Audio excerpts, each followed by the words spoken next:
السلام عليكم ورحمة الله.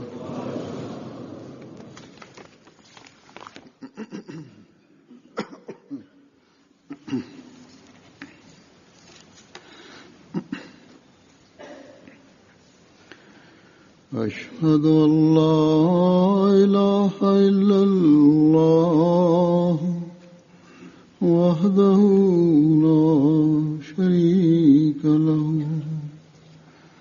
وأشهد أن محمدا عبده ورسوله أما بعد فأعوذ بالله من الشيطان الرجيم بسم الله الرحمن الرحيم الحمد لله رب العالمين الرحمن الرحيم مالك يوم الدين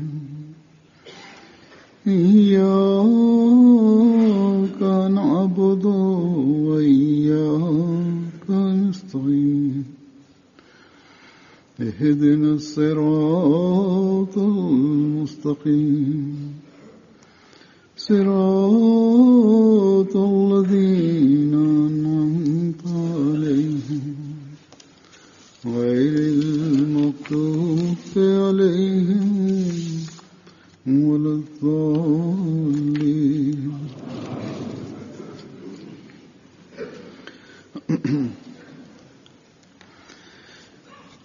रमज़ान का आखिरी अशरा भी बड़ी तेजी से गुजर रहा है. इस अशरे में दो चीज़ों की तरफ मुसलमान ज़्यादा तवज्जो रखते हैं. Бисмиллахир-рахманир-рахим. Хазур говорит, последние 10 дней Рамазана тоже проходят очень быстро. В эти последние 10 дней мусульмане особенно обращают внимание, или другими словами, придают большее значение двум вещам.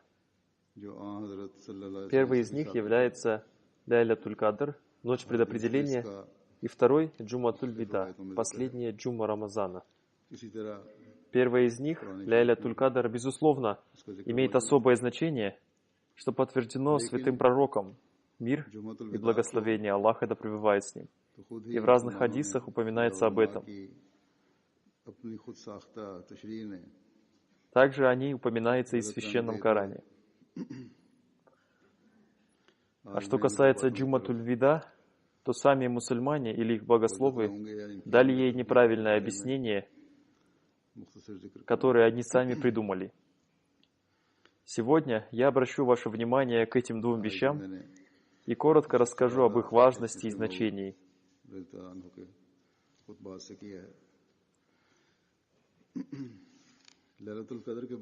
Сегодня я тоже сделаю это, извлекая пользу из пятничных проповедей Хазрата обетованного реформатора, да будет доволен им Аллах.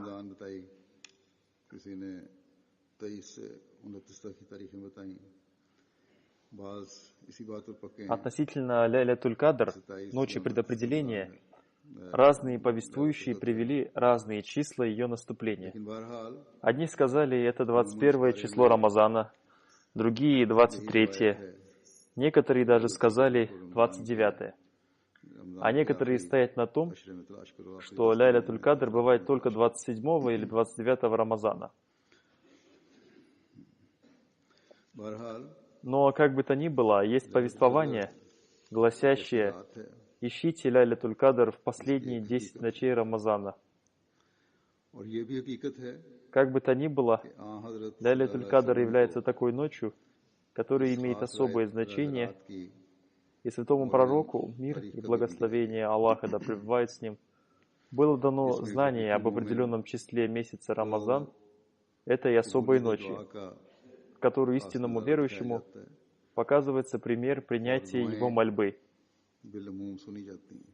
И в эту ночь происходит особенное принятие молитв. रवायत से हमें पता चलता है कि दो मुसलमानों की ये गलती की वजह से Но нам дано знать, что из-за ошибки двух мусульман это определенное число было забыто святым пророком. Мир и благословение Аллаха да пребывает с ним. Иметь знание этого часа не какая-то обыкновенная вещь. И в сердце святого пророка, мир и благословение Аллаха да пребывает с ним, естественным образом появилось желание сообщить общине верующих о том знании, которое ему даровал Всевышний Бог.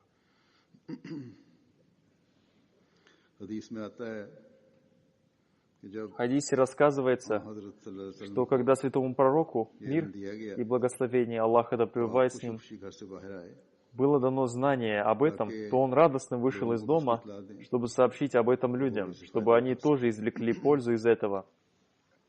Но когда он вышел из дома, он увидел двух припирающихся мусульман.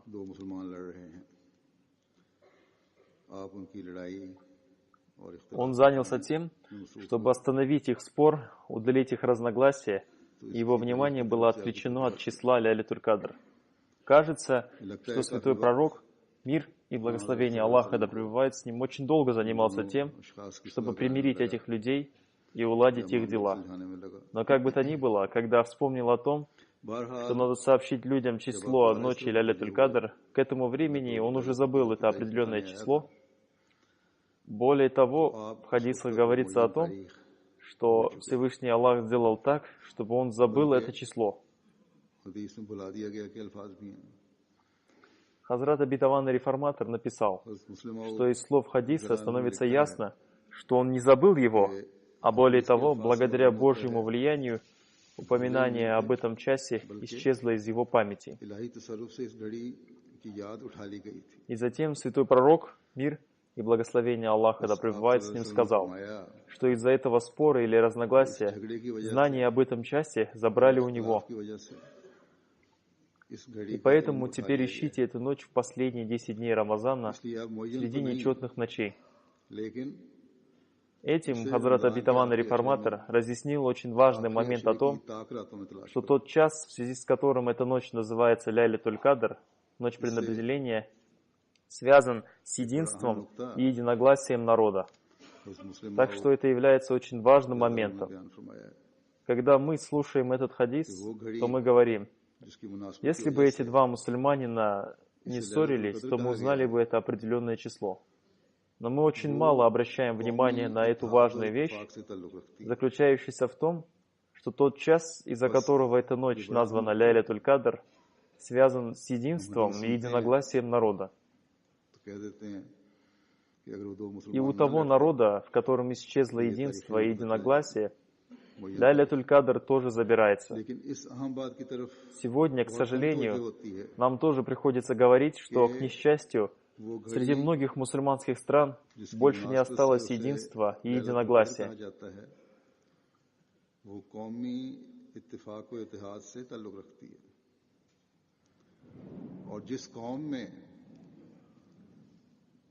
जिस कौम में से इत्तेहाद और इत्तिफाक मिट जाए उससे लैलतुल कद्र भी उठा ली जाती है।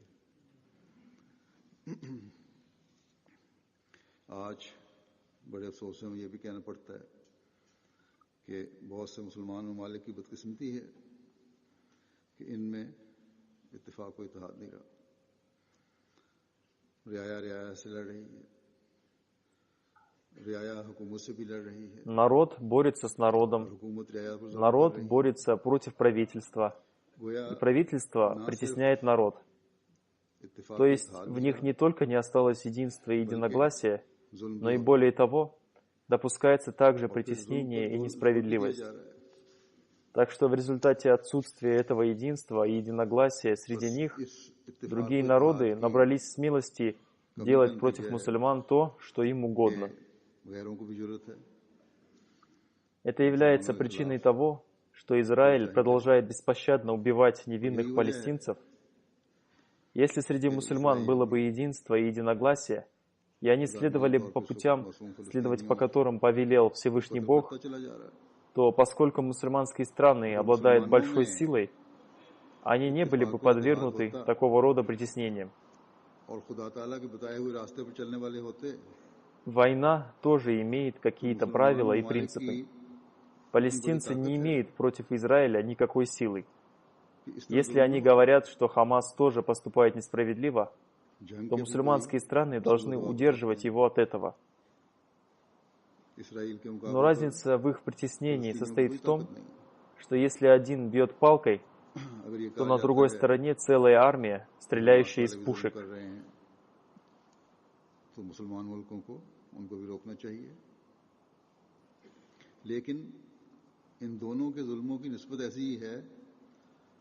जैसे एक शख्स अपने डंडे से जुल्म कर रहा है और दूसरे एक फौज तोपें जला के जुल्म कर रही है। मुसलमान ममालिक समझते हैं. Недавно Турция объявила траур по погибшим.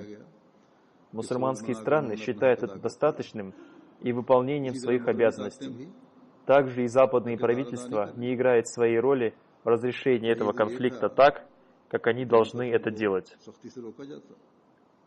Обе стороны должны быть удержаны от дальнейшего развития конфликта.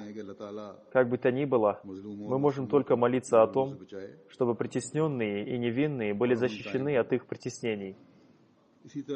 Также в мусульманских странах увеличивается несправедливость и смута.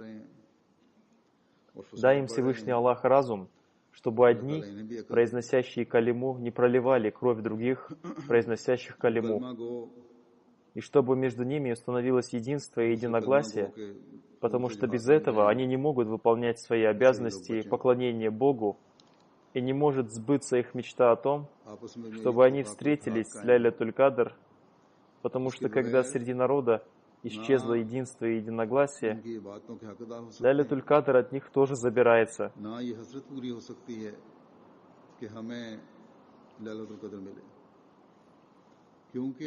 И затем в их судьбе остаются только ночи, наполненные тьмой и мраками, и всякое их развитие прекращается. Ляйлятуль-Кадр означает ту ночь, в которой определяется судьба человека и принимается решение о том, что будет с ним в следующем году и до какой степени он будет развиваться и прогрессировать, и какие пользы он получит, и какие убытки он понесет. Решение о человеческом развитии принимается в ночь, то есть во мраках. Хазрат Обетованный Реформатор, связывая это духовное развитие с физическим развитием, разъясняет, что из одного места в Священном Коране становится ясно, что физическое развитие человека происходит во мраках один за другим. То есть, когда ребенок находится в животе матери, то он находится в сборнике мраков, и там же принимается решение о его физическом развитии. Если в эти дни о нем не заботиться должным образом, то ребенок становится слабым. Уже доказано, что на ребенка очень влияет атмосфера, в которой находится мать. Также очень влияет на ребенка пища матери. Нравственное состояние ребенка не будет хорошим, если мать не находится в хорошей атмосфере. Дети, испытывающие страх матерей, не могут сделать больших дел в мире. Более того, иногда по причине страха матери, в результате воздействия внешних факторов, ребенок рождается слабоумным.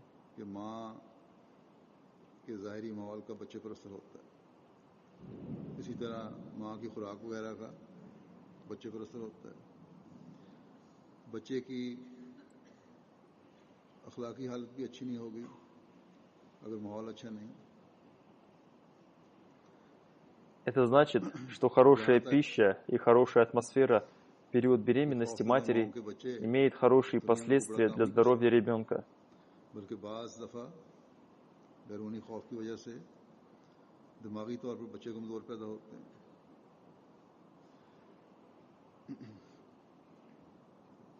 दौरान हमल अच्छी खुराक और अच्छे माहौल का बच्चे की सेहत पर अच्छा असर पड़ रहा होता है. यही वजह है. Это является причиной того, что в исламе женщине запрещено держать пост, когда она беременна, потому что из-за этого ребенок не развивается так, как он должен. Это является причиной того, что шариату ненавистен развод в таком положении, потому что удар, который от этого получает мать, ослабляет ребенка.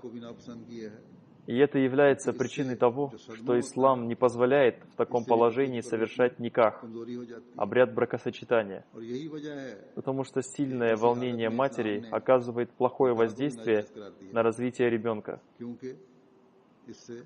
Затем ислам учит жену и мужа мольбе о защите себя от сатанических мыслей, для того, чтобы у них не возникли такие мысли, которые оказали бы плохое действие на будущее потомство, и у него тоже не было бы таких же мыслей. Они оба должны молиться о том, чтобы они были защищены от того сатаны, который течет в их крови.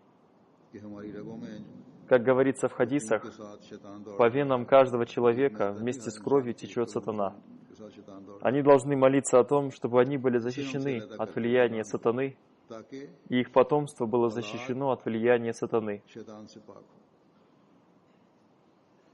Таким образом, шариат научил предпринять меры осторожности в то время, когда человек еще находится во мраках, и это продолжается до тех пор, пока он находится во мраках.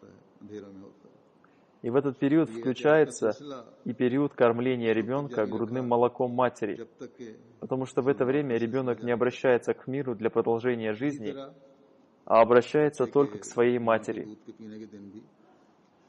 И в эти дни матери тоже запрещено держать пост, чтобы это не оказало плохое действие на процесс роста ребенка. Так что, подобно тому, как физическое развитие происходит во мраках, также и духовное развитие происходит ночью. Каждый народ духовно развивается согласно тому, как он жертвовал в начале своего развития. Уровень развития человека является его ляйлятуль-кадр. Критерием для определения продолжительности жизни любого народа является его ляйлятуль-кадр. Критерием его развития также является его ляйлятуль-кадр. Поэтому святой пророк, мир и благословение Аллаха да пребывает с ним, сказал, что чем более дорог человек Богу, тем большим испытаниям он подвергается. В некоторых местах мы подвергаемся испытаниям, и это для нас является ляйлятуль-кадр. По причине испытаний появляется сильное желание искать истинную ляйлятуль-кадр.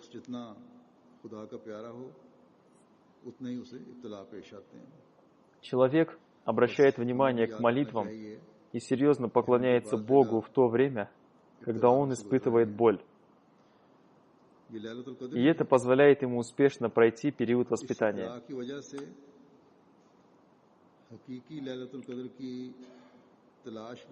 Но если мы продолжали терять уровень своего единства и единогласия, то мы не сможем извлечь пользу из ляйлятуль-кадр так, как это следует. А если мы будем продолжать совершать пожертвования ради довольства Всевышнего Аллаха, то мы будем продолжать видеть успехи. И благодаря этим успехам мы обретем новую жизнь и предстанем в новом виде. Если мы будем сохранять единство и единогласие между собой ради угождения Всевышнему Богу, то мы увидим новые этапы развития, если Аллаху будет угодно. Так что это является очень важным моментом, за которым мы все должны следить. Если мы успешно проходим через этот ляйлятуль-кадр, период испытаний, то будет принято необыкновенное решение о нашем развитии. Всевышний Аллах будет принимать решения, Всевышний Аллах будет слышать наши молитвы, и Всевышний Аллах явит нам ляйлятуль-кадр. Поэтому нам необходимо соблюдать те вещи, которые становятся причиной обретения ляйлятуль-кадр. И затем восход зари тоже будет необыкновенным, и каждый новый день будет наступать сопровождаемым большими успехами.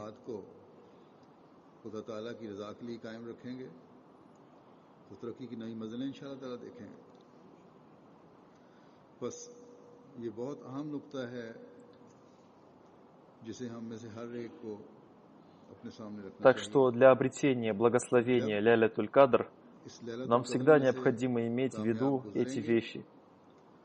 Ляйлятуль-Кадр называется часть того пожертвования, которое бывает принято Всевышним Богом. И никакая сделка не может принести больше того, что принято Богом. Поэтому надо прилагать усилия, чтобы совершать пожертвования, принимаемые Богом. В битвах, которые вели мусульмане, были убиты неверующие и были убиты мусульмане. Но смерть неверующих не является Ляйлятуль-Кадр, и их пожертвования не являлись Ляйлятуль-Кадр. Но мученичество мусульман являлось Ляйлятуль-Кадр, потому что Всевышний Бог объявил, что их пожертвования приняты. Надо помнить тот принцип, что боль, которую не ценит Всевышний Бог, не является Ляйлятуль-Кадр, а является наказанием и карой, но та боль, которую ценит Бог, является Ляйлятуль-Кадр. То есть то притеснение, испытание и мучение, относительно которых Всевышний Аллах принял решение, что Он воздаст за них, является Ляйлятуль-Кадр.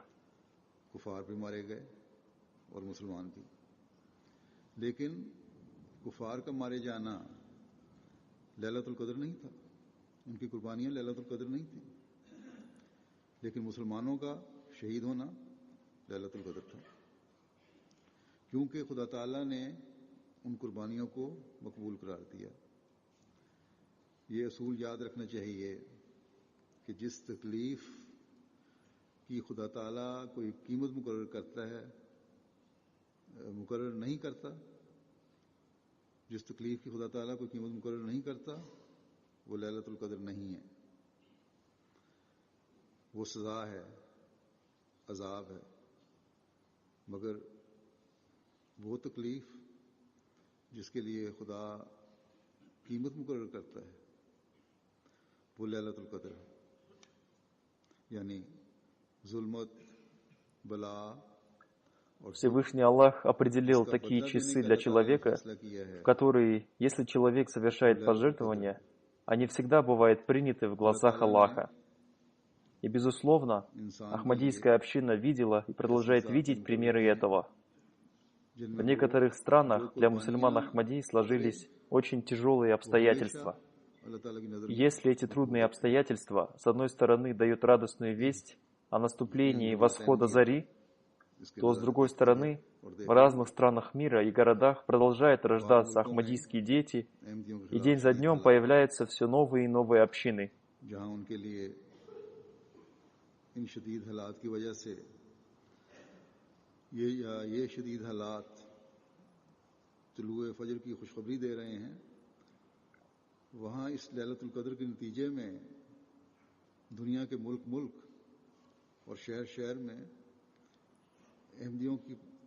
अहमदियत के बच्चों की पैदाइश होती चली जा रही है,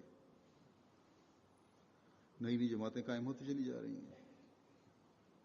बस इससे मज़ीद. Так что для того, чтобы получать большую пользу от этого и получать больше благословений от Ляйлятуль-Кадр, каждый из нас должен обещать, что он будет увеличиваться в единогласии и единстве между собой. И если где-то в них возникает прореха, то ее необходимо как можно быстрее ликвидировать. Мы получим истинное благословение Ляйлятуль-Кадр тогда, когда мы станем примером, они милосердны между собой.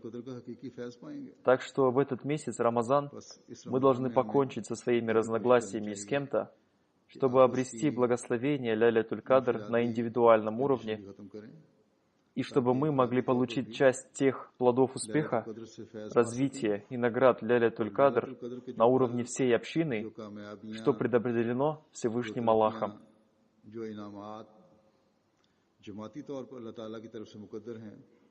Мы также должны помнить, что чем больше дождь милости Всевышнего Аллаха, тем больше препятствий и затруднений создает враг на нашем пути, и он будет стараться испытывать нас, и уже испытывает. И мы не должны считать, что это ограничивается только несколькими странами. Огонь зависти прилагает все усилия, чтобы воспрепятствовать нашему развитию. И он будет делать это везде.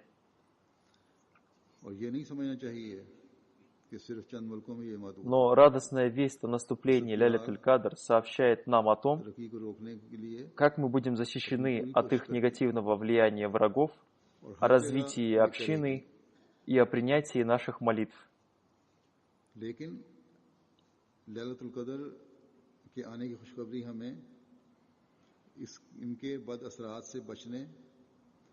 और जमाती तरक्की के लिए की गई दुआओं की कबूलियत का भी पता दे रही है।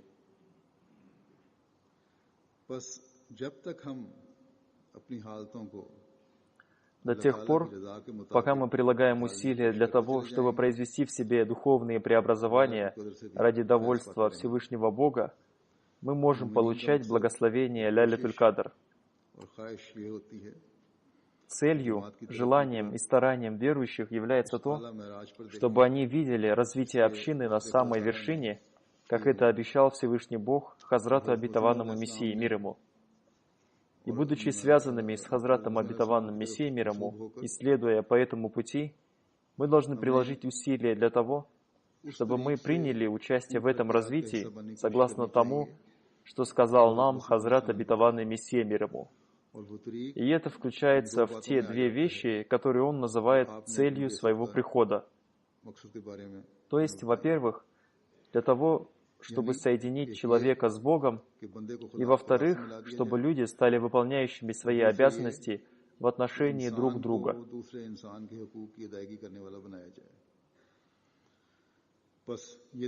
Так что это является двумя нашими основными делами, которые нам поручено. То есть мы должны увеличивать уровни своих поклонений и, покончив с разногласиями и ссорами между собой, обратить внимание к выполнению обязанностей по отношению друг к другу. Не может быть такого, чтобы мы выполняли свои обязанности по отношению друг к другу, но при этом продолжались расхождения и разногласия между собой. Так что, если мы будем следовать этому принципу, то мы станем понимающими смысл Ляйлятуль-Кадр, и мы станем обретающими ее. Хазрат Обетованный Мессия мир ему, разъясняя смысл Ляйлятуль-Кадр, изрекает: Ляйлятуль-Кадр является самым чистым временем для человека. Так что для того, чтобы очистить свою жизнь, мы должны приложить усилия, чтобы искать такую Ляйлятуль-Кадр, ибо только истинная Ляйлятуль-Кадр очистит наши жизни. А второе, о чем я хочу рассказать, как я уже упомянул, является Джуматуль-Вида, последняя джума Рамазана. В связи с ней среди мусульман распространились самые разные удивительные представления. Большой милостью Всевышнего Аллаха к нам является то, что Он даровал нам возможность уверовать в имама времени и очистил нас от неверных представлений. Да, нам, мусульманам Ахмади, надо очистить себя от таких представлений. В ином случае нам никакой пользы не принесет то, что мы являемся мусульманами Ахмади. Очень многие мусульмане не Ахмади считают, что за совершение последней пятничной молитвы в месяц Рамазан ему прощаются все сознательно несовершенные ранее молитвы. То есть он выполнил все свои обязанности, только послушав пятничную проповедь и совершив 2 раката последней пятничной молитвы. И в результате он бывает очищен от всех прежних грехов. И человек воздал Всевышнему Аллаху за все те милости, которые Он оказал ему на протяжении всего этого времени до этого, только совершив последнюю пятничную молитву в месяц Рамазан. Эти люди считают, что, Боже упаси, божественность Всевышнего Аллаха зависит только от этих 4 простираний ниц. Упаси Аллах, то есть, словно они оказали большое одолжение Всевышнему Богу, совершив эти 4 саджды для того, чтобы сохранялась Его божественность. Так что тем людям, которые читают последнюю пятничную молитву с такими намерениями, не принесет никакой пользы ни последняя пятничная молитва, ни Рамазан, и ни наступление Ляйлятуль-Кадр. Она наступит для других, которые так не думают. Всегда надо помнить о том, что повеление Всевышнего Аллаха является Его милостью для нас, исследование им благотворно для нас. И это не какой-то налог, чтобы мы искали какие-то уловки, чтобы не платить его. Человек ищет уловки для тех вещей, которые являются для него наказанием или штрафом. И никакой разумный человек не будет искать уловки, чтобы не делать тех вещей, совершение которых принесет ему пользу.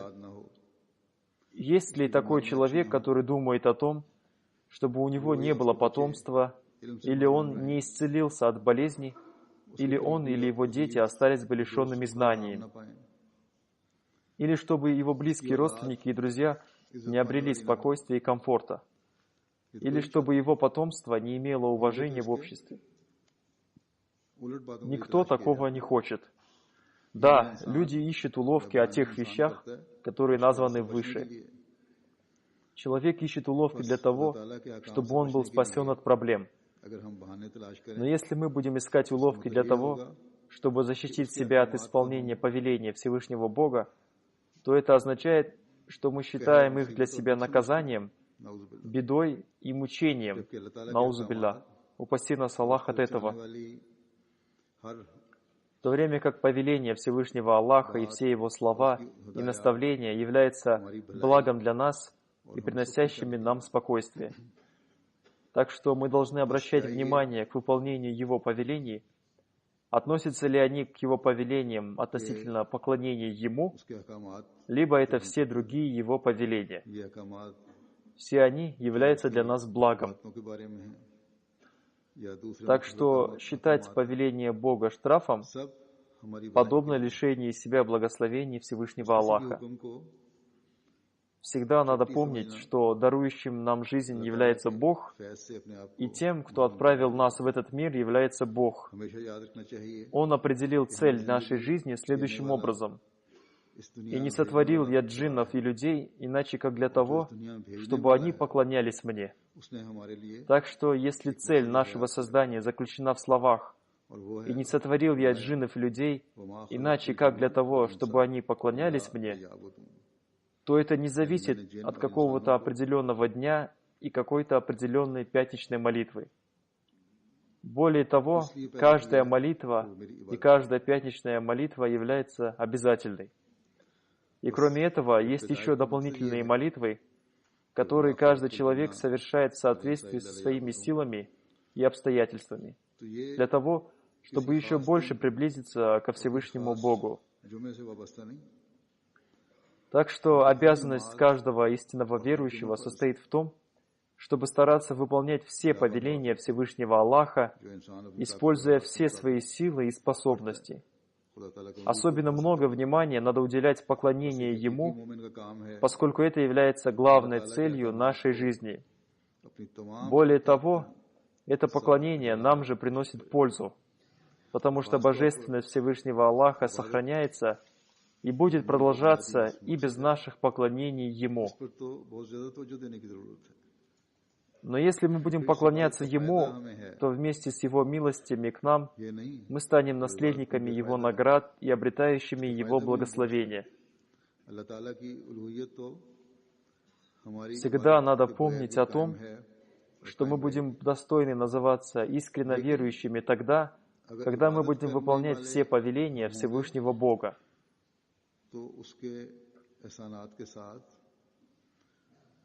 उसके इनामात के वारिस भी हम बनेंगे, उनसे फैज़ पाने वाले भी हम होंगे। हमेशा ये बात सामने रखनी चाहिए कि हम खालिस ईमान वाले उस वक्त कहलाएंगे जब खुदा ताला के अहकामात पर अमल करने वाले होंगे। Отношения между Богом и истинно верующим подобны отношениям между близкими друзьями. Дружба — это взаимный процесс. Друзья слышат друг друга и делают то, о чем они просят друг друга, и это делается с искренностью и преданностью, а не так, что один заставляет другого только слушать его, а сам он не слушает другого. И благодаря этим отношениям между искренне верующим и Богом, человек получает наставление относительно того, как бывает принята мольба. То есть относительно вопроса принятия молитвы, который решается таким образом, что если мы будем выполнять повеления Всевышнего Бога, будучи искренними, то Он тоже услышит наши молитвы. Во-вторых, когда дружба искренняя, ни один друг не желает своему другу зла. Если в мире два искренних друга не желают друг другу зла, то может ли желать зла своему другу тот Всевышний Бог, который ценит преданность больше всех? Так что в результате искренней веры от Всевышнего Бога не сходит на верующего только Его милосердие и благословение. В мирской дружбе мы видим, что если мой друг предан мне, и я в этом убежден, то если, несмотря на это, он сделает какое-то дело, которое кажется наносящим мне ущерб, то я не думаю, что это действительно так, потому что мой друг предан мне, и я уверен, что в этом есть какое-то разумное решение, и результат его не будет плохим для меня. И значит, мой друг этим не хотел нанести мне ущерб, а напротив, он намеревался принести мне пользу. А если это так, то как можно считать, что Бог хочет принести нам какую-то беду? Но когда не выполняется Его повеление, то, конечно, это будет считаться бедой и наказанием.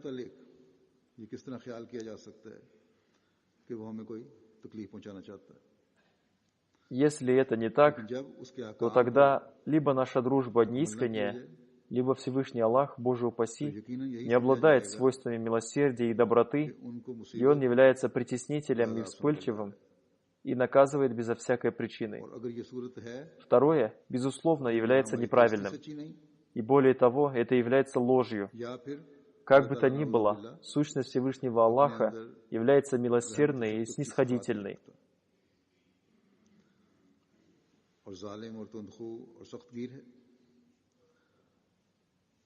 और बिला वजह यूं ही गिरफ्त में ले लेता है।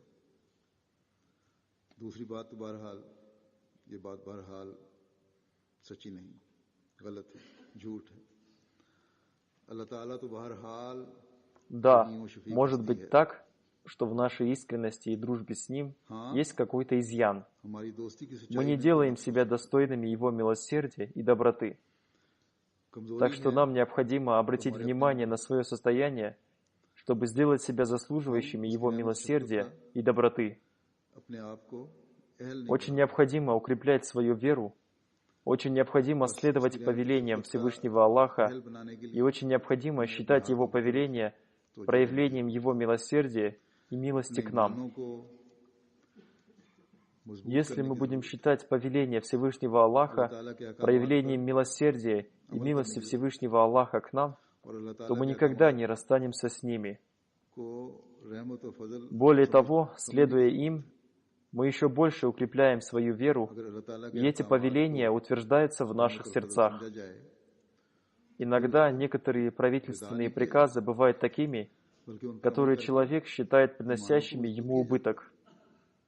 Иногда в бедных странах третьего мира правительственные чиновники издают такие приказы, которые выше закона, и они становятся причиной бед для людей. И когда они наносят визит в какое-то место, то это становится для людей очень мучительным. Люди испытывают из-за этого проблемы и затруднения, и люди желают, чтобы такие чиновники вообще не приходили, и они избавились от этих чиновников. Но повеление Всевышнего Аллаха не бывает подобно приказам притесняющих правителей. Более того, они являются милостью, и неследование им является признаком духовной гибели. Каждое повеление Всевышнего Аллаха приносит с собой многочисленные милости и благословения. Например, когда наступает время для молитвы, то оно не наступает для того, чтобы считать его бременем для себя и как можно быстрее освободиться от него и считать его штрафом. Также есть месяц Рамазан. И этот месяц наступает не для того, чтобы он прошел, как обычные дни, и не для того, чтобы мы просто держали пост, потому что он обязателен. И потому что другие люди это делают, и мы тоже должны держать пост вместе с ними. Также есть и другие виды поклонения Всевышнему Аллаху.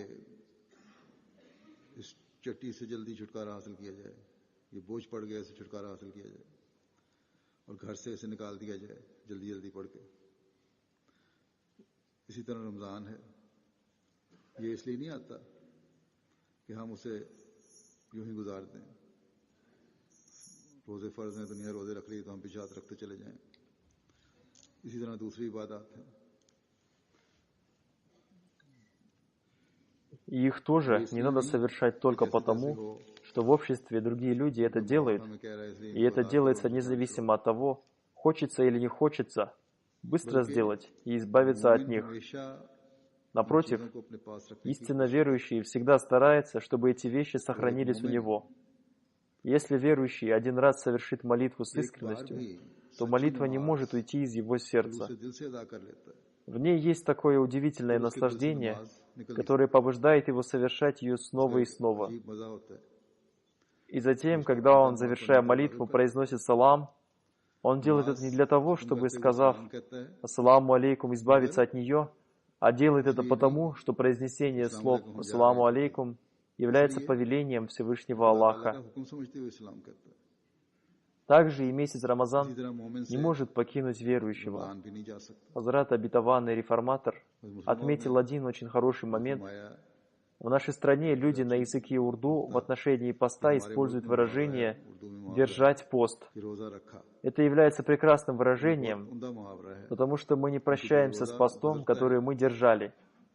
Более того, мы сохраняем его у себя, и он навсегда делает нас наследниками милости Всевышнего Бога. Хадисом подтверждается, что когда верующий совершает какую-то ошибку, то его добрые дела становятся щитом, защищающим его от гибели. Так что относительно каждого благого дела надо заботиться о том, чтобы оно не покидало нас и, более того, навсегда сохранилось в нас, потому пользоваться можно только тем, что сохранилось и утвердилось у нас в сердце. В Священном Коране тоже говорится «остающиеся благие дела». Так что тот Рамазан, через который мы прошли, совершая добрые дела, является остающимся в нас. Пусть проходят эти дни, но до тех пор, пока те благие дела, которые в результате Рамазана утвердили в нас, сохраняются в нас, они не позволят Рамазану покинуть нас. Верующий должен сделать каждое совершенное им благое дело остающимся благим делом.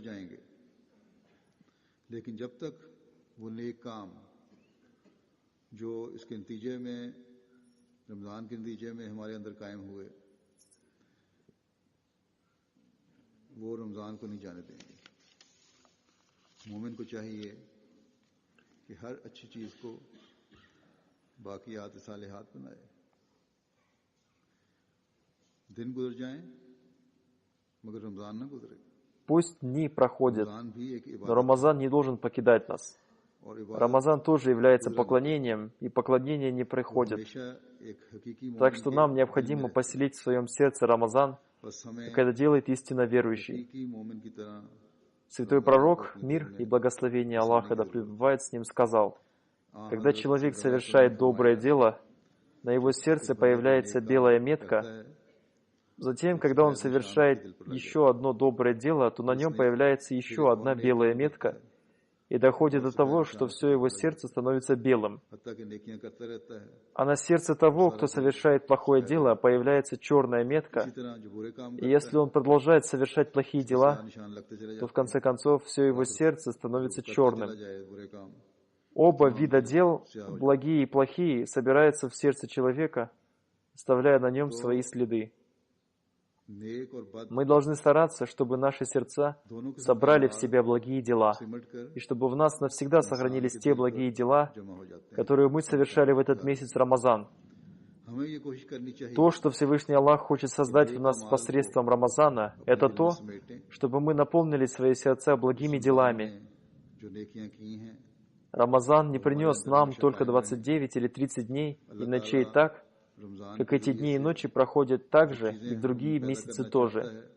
Более того, этот месяц принес нам много поклонений и еще много других благих дел, на совершении которых Он обращает наше внимание. 29 या 30 दिन रात नहीं लाया, ना लाता है।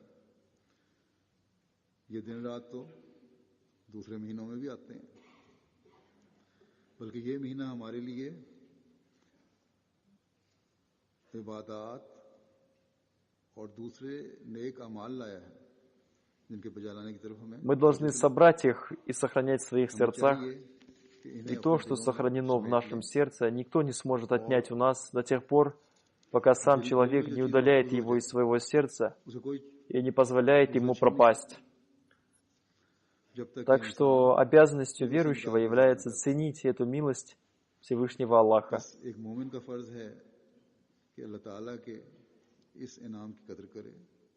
Навсегда запомните, что эта пятница, последняя пятница месяца Рамазан, пришла не для того, чтобы мы совершили пятничную молитву и распрощались с Рамазаном. Более того, она пришла для того, чтобы, если мы захотим, мы сможем навсегда сохранить ее в своем сердце и пользоваться ей. Благородный посланник Аллаха, мир и благословение Аллаха да пребывает с ним, называл пятницу праздником для мусульман. Согласно хадису, в ней наступает один такой час, в который особенно принимается молитвы, и мы должны пользоваться этим. Сегодня мы пришли в мечеть не для того, чтобы сказать, что те мучения, которым Ты подвергал нас в виде Рамазана, слава Тебе, сегодня заканчиваются, и они покидают нас. Напротив, мы пришли в мечеть для того, чтобы молиться в эти благословенные часы. И хотя остались 3 или 4 дня Рамазана, они проходят, но О наш Бог, навсегда сохрани в наших сердцах суть Рамазана и все поклонения и все другие добрые дела, совершенные в нем, и пусть они никогда не покидают нас.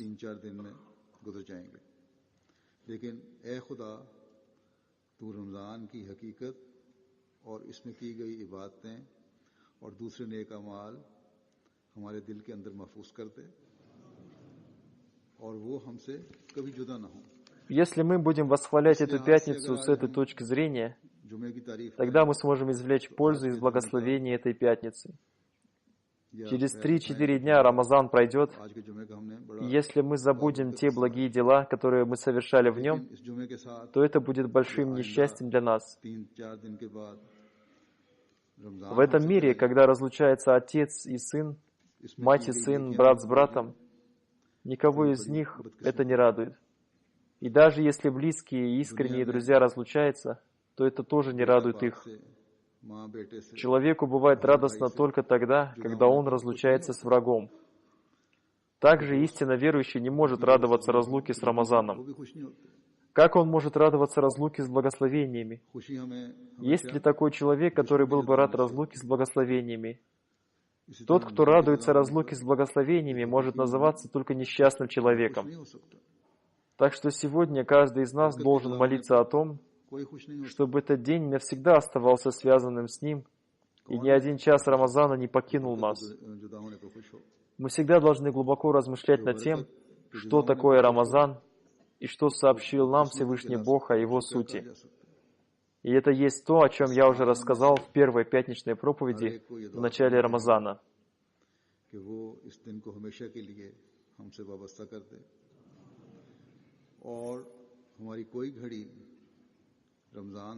Месяц Рамазан — это месяц, в который был ниспослан Коран. Те благословенные дни, в которые был ниспослан Коран, называются Рамазаном. И когда ниспослание Корана прекращается, эти дни перестают быть благословенными. Так что обязанностью верующих является обратить особое внимание к тому, чтобы сделать частью своей жизни на целый год то, что они делали в эти дни Рамазана, читали священный Коран и учились ему. Они должны целый год стараться читать его и целый год следовать ему. Истинная цель ниспослания священного Корана будет достигнута, когда мы сделаем его частью своей жизни. Мы должны позволить ему снизойти на свои сердца и затем сохранить его в своих сердцах для того, чтобы в каждый момент жизни мы получали его благословение. Дай Аллах, чтобы наше внимание всегда было обращено к этим двум вещам, о котором я сегодня рассказал, чтобы мы знали их истинное значение. Пусть наш Ляйлятуль Кадр приведет нас к свершению наших успехов. Пусть Всевышний Аллах дарует нам истинный смысл Ляйлятуль Кадр и Джуматуль Вида, которую не должны называть «прощальная пятница», а должны называть «последней пятницей Рамазана». Пусть эта пятница не сделает нас прощающимися с благословениями Рамазана. Более того, пусть Его благословения навсегда станут частью нашей жизни, и мы всегда стремились к достижению цели ниспослания Священного Корана.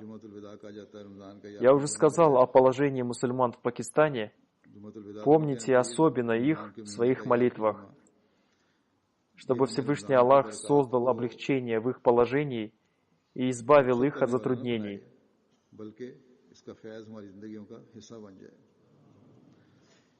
और कुरान करीम के नुज़ूल के मकसद को हमेशा पूरा करते चले जाने वाले हैं। जैसा कि मैं पहले भी जिक्र कर चुका हूँ, फ़लस्तीन के मुसलमानों की हालत के बारे में दुआओं में ख़ास तौर पर उन लोगों को भी याद रखें। अल्लाह ताला उनके लिए आसानियाँ पैदा करे, उनको इस मुश्किल से निकाले। नमाज के बाद मैं एक जनाजा गायब भी पढ़ाऊँगा जो Сегодня, после пятничной молитвы, я прочитаю заупокойную молитву Джаназа Гаеб в отсутствии тела покойного, уважаемого Наимуллы Хана из Кыргызстана, который скончался 21 июля 2014 года в результате сердечного приступа. Ему был 61 год. Инна лилляхи, ва инна иляйхи роджиун. Всевышний Аллах даровал ему возможность служить общине в Центральной Азии, особенно в Кыргызстане, где он проявил необыкновенное служение для создания там общины, и он служил там в качестве вице-президента общины. Когда четвертый халиф обетованного Мессии призвал мусульман Ахмади бизнесменов поехать туда, он поехал туда с намерениями открыть бизнес, но вместе с этим он занимался и делами общины. Он всегда был готов служить делам общины и с большим энтузиазмом совершал их. Он отдавал предпочтение делам общины перед своими личными делами. И несмотря на трудные обстоятельства, он до конца своей жизни продолжал служить с искренностью. Он регулярно совершал пятикратные молитвы и молитвы тахаджуд и совершал много пожертвований. Он регулярно платил свои обязательные взносы и делал другие пожертвования, помогал бедным и был очень искренним, честным человеком. Он обладал связью любви и преданности халифу времени. Если у миссионеров, приезжающих туда, были какие-то трудности, он проявлял заботу о них, и особенно он заботился о людях, приезжающих из центра общины. Все миссионеры, которые имели честь служить в этих краях и служат, сказали, что он был человеком, имеющим необыкновенную гордость и мужество ради общины. Он играл ключевую роль в покупке здания для центра общины в Кыргызстане. Покойный был Муси. У него было 2 жены, одна в Пакистане и одна русская. У него остались 2 дочери и 4 сына, 2 сына от русской жены. Его русская жена написала мне письмо из Кыргызстана. Она тоже очень похвалила его характер. Да проявит к нему свое милосердие Всевышний Аллах и простит его, и будет защитником, помощником его детей и жен, и пусть они всегда будут связаны с общиной и халифом времени, и дарует им возможность продолжать совершать те добрые дела, которые он начал. Аминь.